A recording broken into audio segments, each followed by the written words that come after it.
on executive functioning skills. Today, we're going to be talking about executive functions. So, we're going to be talking about what that is. It's a set of skills that makes it possible for us to plan, focus our attention, remember information, and juggle multiple tasks at once successfully. It can also help inhibit impulsive behavior and increase mental flexibility. There are three basic components of executive functioning that we'll be discussing.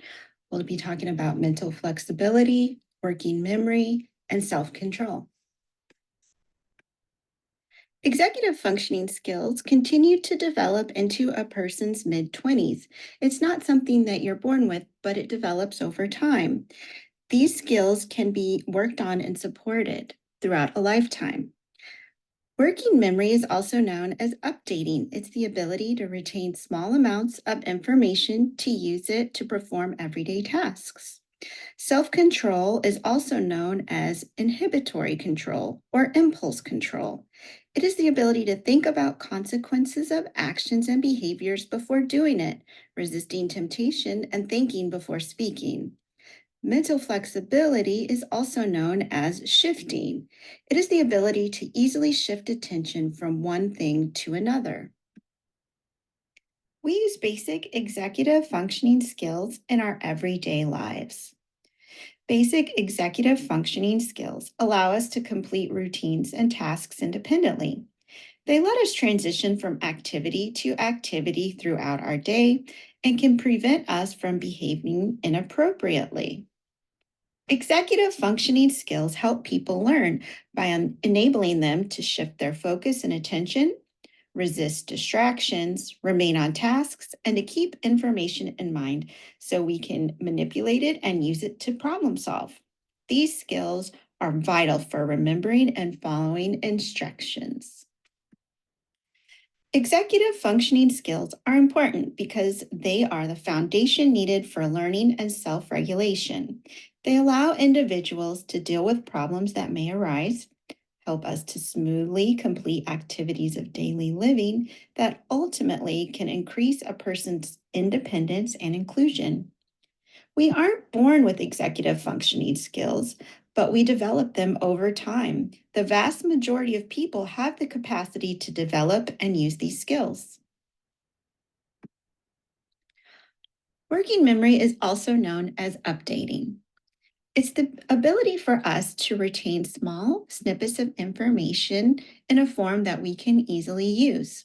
It helps with planning, comprehension, reasoning, and problem solving. Some common examples of working memory tasks would be remembering steps in a sequence to complete a task, doing mental math, focusing on tasks while filtering out distractions, reading words by sounding them out, listening to others, making meaning of what is being said, and responding appropriately. Working memory is temporary and different from your long term memory. For example, you may not remember every single time you've been able to tie your shoes in the past, but your working memory allowed you to perform that task in the moment. Our working memory can hold a limited amount of information at any one time. Usually, only 5 to 7 items are able to be held in mind at one time. An example of working memory would be dialing a telephone number you were just told, pressing the numbers correctly, and hitting the call button. Good working memory is needed when we must go beyond straight memorizations and we need to do something with the information we have at hand. We need the capacity to hold information, the speed to problem solve using that information, knowledge of how to respond using the available strategies we have. Working memory is limited in its capacity and duration. An average adult cannot hold more than 6 or 7 pieces of information in their working memory at any one time. The duration of working memory is typically limited to a matter of seconds. Once information is lost from our working memory, it cannot be retrieved. For an example, A person who loses some steps for spoken directions will not be able to retrieve those lost steps without repetition or some other kind of assistance. Individuals with deficits in their working memory face challenges. They may not be able to remember instructions, have the capacity to recall available strategies, or they may lack focus for the duration needed to stay on task and to complete their goals. Oftentimes, this may look like a person's inability to remain focused long enough to complete a task, difficulty with problem solving, reasoning, or planning. Here are some ways to support someone's working memory. Repeat the information you gave. You may have to repeat it multiple times. Write things down, make lists. If the person is unable to read, you can use visual supports. Set an alarm or calendar events to notify people of upcoming changes. You can brainstorm potential responses to problems using the available strategies. Talk through big decision making, list pros, cons, talk about consequences for each. You can break down big tasks into smaller steps. The next executive functioning skill we'll be talking about is self control, also known as inhibitory control or impulse control. It's the capacity for us to remember a rule, respond accordingly, and to resist other responses without thinking. Common examples include being able to take turns in conversations, sharing favorite items, agreeing to healthy limits on things such as screen time, food choices, spending, completing tasks that individuals may not necessarily like to do, and resisting peer pressure to engage in dangerous or unhealthy behaviors. Individuals with self control deficits may be described as impulsive, impatient, or unpredictable. They may struggle with waiting, or they cannot control their immediate reactions to things. They may talk out of turn or over others. They may have strong, immediate emotional responding and difficulty with their regulation. They may be easily distracted and struggle with staying on task. Often their behavior happens before they consider the consequences. Here are some ways to help people with self control. You can help them practice waiting. Start out with very short periods of time that they're waiting, and then you can slowly build up the amount of time. You can set alarms or use timers to help people know how much time to wait. You can help them identify triggers or emotions that make their self control more difficult. Often, when people are emotional, they aren't able to control themselves as easily as when they're calm. You can also test out some sensory inputs.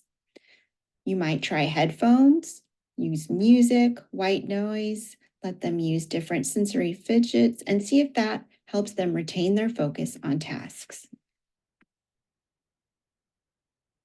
Mental flexibility is also known as shifting. It can be defined as the ability to switch between tasks and demands in response to environmental changes. Mental flexibility allows people to adapt with changes and new situations that arise in their day to day life. Some common examples of mental flexibility are the ability to go with the flow when something doesn't go your way, trying a new way to solve a problem when one strategy didn't work, easily transitioning from one activity to another, the ability to see things from another person's point of view, and tolerating errors and changes throughout the day. Mental flexibility deficits often look like perseverating on one thing. An individual may be stuck on doing one activity, only having one strategy or way of doing things, and may appear to be rigid in their thinking or actions. Challenges with mental flexibility can manifest as difficulty with transitions, adapting to changes or errors, problems adapting to new situations, people, settings, or demands in their day to day life. Here are a few strategies to help with mental flexibility: pre-corrects and transition warnings. Pre-correcting is a strategy used to tell and remind people of the upcoming behavioral expectations. For example, a pre-correct would be: when it's time for dinner, you will clean up your craft supplies, wash your hands, and sit at the table to eat. Transition warnings are reminders that a transition is going to occur in the near future. There are different types of transition warnings, and I'll briefly describe a few. A verbal warning. A verbal warning about how much time is left before the activity ends and or a new activity begins. For example, one more minute before you need to put your shoes on. You can also use familiar songs during each transition, such as a cleanup song. Clean up, everybody, everywhere is one example. Use a visual, such as a first then board or a visual schedule. The visuals might have first shower and then watch a movie. You can use a timer to let the individual know how much time is left before the activity ends. When the timer goes off, it'll be time to get dressed. For individuals who can understand time, ask them how much more time they need before transitioning. You can provide choices to ensure the time is reasonable. How much longer do you think you have on the iPad? 5 minutes or 10 minutes? Practice surprises within routines. Practicing surprises. If an individual finds it hard to switch between activities, try making small changes and slowly adding new activities one at a time. For example, you might want an individual to learn to stop what they're doing and move on to a new activity when you ask. You could start by making the new activity one you know the person will really enjoy. When the individual has done the activity, make sure you praise them and you can give them something they really like. High five or extra time on the computer, for example. Keep practicing until the individual is comfortable moving to the new activity when you ask them. Then you could try making the switch more difficult, like moving to an activity the individual tolerates but doesn't necessarily enjoy, or one they haven't done before. Keep practicing until the person can move to new activities when you ask, even if they're unfamiliar activities or things they may not like. You can also use role playing strategies to teach people how to advocate when unexpected changes occur, teaching people to ask why, teaching individuals to ask for more time, teaching them to ask for help, and also teaching them to ask for a break if they need one to calm down. Be aware that there are internal and environmental factors that can impair a person's ability to use their executive functioning skills. Internal factors such as being hungry, sleepy, thirsty, tired, being too hot, too cold, or being in poor health can impact a person's executive functioning skills in a negative way. Environmental factors such as stress, abuse, neglect, violence in the home or community can lead to an individual not feeling safe. Chaotic surroundings and poor access to medical or dental care when a person is ill can also affect their ability to use executive functioning skills. Executive functioning hinges on a host of both internal and environmental factors. But the good news is that individuals, parents, caregivers, educators, and others can take steps to identify barriers and foster practice and growth of these skills. People can learn executive functioning skills through experience over time. Be aware that some people may learn by trial and error, while others learn best when taught explicit strategies. Either way, we need to give people opportunities to practice and use these skills. Some approaches to improve executive functioning skills might look like using what people are passionate about to teach and practice skills. For example, if a person is really passionate about food, Using that interest to practice following a simple recipe can bring them pride in being able to cook for themselves or others, can increase their independence, and the food they prepare can be reinforcing to them when they eat it. We can work to address factors in people's lives that may be causing them stress.